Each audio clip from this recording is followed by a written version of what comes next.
अब देखो, इसने जो भी सेंड किया है क्वेश्चन को, देखो सही है क्वेश्चन, हमने इसलिए इस क्वेश्चन को ले लिया ना कि इस पैटर्न का क्वेश्चन पूछे जाते हैं, इससे कठिन पूछे जाते हैं, लेकिन हमने एक आसान क्वेश्चन लिया है। क्यों? ये एक नंबर में भी आ सकता है, ठीक है ना। लेकिन एक नंबर से मतलब नहीं है, आपको मेन इंपॉर्टेंट ये है कि यदि हमारा लॉन्ग में भी इस तरह का क्वेश्चन पूछ लेगा तो कैसे बनाया जाएगा। एक बच्चा बोला कि सर बताइए आप ही कि x बराबर 80 स्क्वायर है और y बराबर 280 है, तो फिर कैसे बनेगा। ये पता है कौन स्टूडेंट है? लास्ट में एक मंथ पढ़ने के लिए आया था, मतलब मेरे ऐप से पढ़ता है, लास्ट में एक मंथ के लिए। भाई एक मंथ में आप क्या ही कर लोगे, आपने बुक तो पढ़ नहीं पाया। लेकिन हमारे जो स्टूडेंट पहले से पढ़ रहा है, क्वेश्चन देखा होगा और बना दिया होगा। क्या बताओ, कमेंट में बता दो कि हाँ बना दिए हैं सर, बता दो मेरे भाई, शिकायत होगी मेरी, ठीक है। तो आप लोग सोचो, मेहनत नहीं करोगे तो कुछ नहीं होने वाला, ठीक है ना।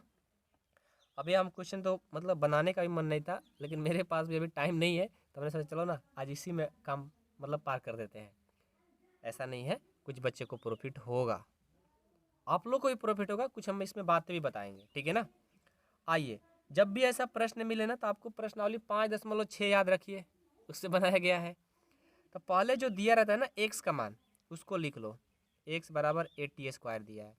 बच्चे कन्फ्यूजन कहाँ पढ़ते हैं भाई, नए वाले बच्चे, ये टी में दिया है तो हम एक्स के सापेक्ष अवकलन करने जाएंगे, बिल्कुल गलत कर दोगे। जिसमें दिया रहता है उसी के सापेक्ष अवकलन करना होता है। टी में दिया है ना, तो इसको क्या बोलेंगे, टी के सापेक्ष,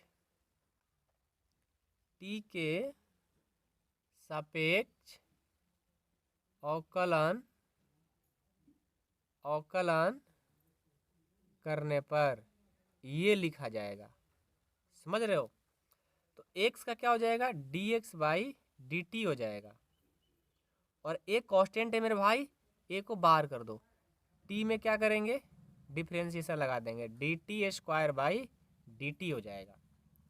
तो यहाँ से dx बाई dt बराबर आया a, और टी स्क्वायर का 2t हो जाएगा, यानी हमारा dx का जो मान आया है, dx बाई dt का, वो आया है 280, समझ रहे हो। अब चलो जो y दिया रहता है ना उसको लिखेंगे, क्या है, 2at है। इनको भी क्या करेंगे, t के सापेक्ष अवकलन करेंगे, t के सापेक्ष अवकलन करने पर क्या हो जाएगा, dy बाई dt, 2 एक कांस्टेंट है बाहर निकल गया,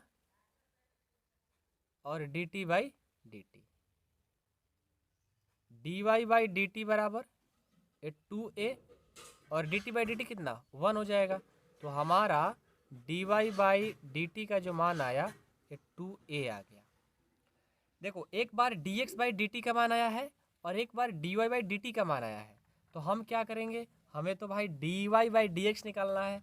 तो चलो जो मेन है यहाँ है, dy बाई dx का फॉर्मूला होता है, जब दो फंक्शन दिया रहे तो पहले dy बाई dt का मान लिखते हैं और उसके बाद dx बाई dt का मान लिखते हैं।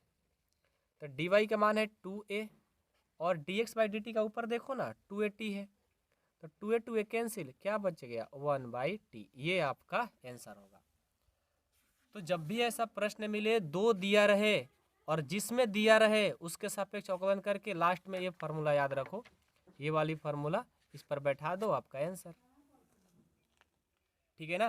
तो चलो जो भी क्वेश्चन पूछा है मेरे भाई ठीक है, लेकिन इस तरह का क्वेश्चन आप लोग से बन जाना चाहिए, क्योंकि हमने सारा पढ़ा दिया है मेरे भाई। जिनका बुक कंप्लीट, उनका कहीं से भी कोई भी कंसेप्ट मतलब ऐसा नहीं लगता है कि हमने नया चीज़ पढ़ रहा है, उनको लगता है कि हमने पढ़ा है, तो वो लोग जल्दी समझ में आते हैं उन लोग की बातें, ठीक है ना।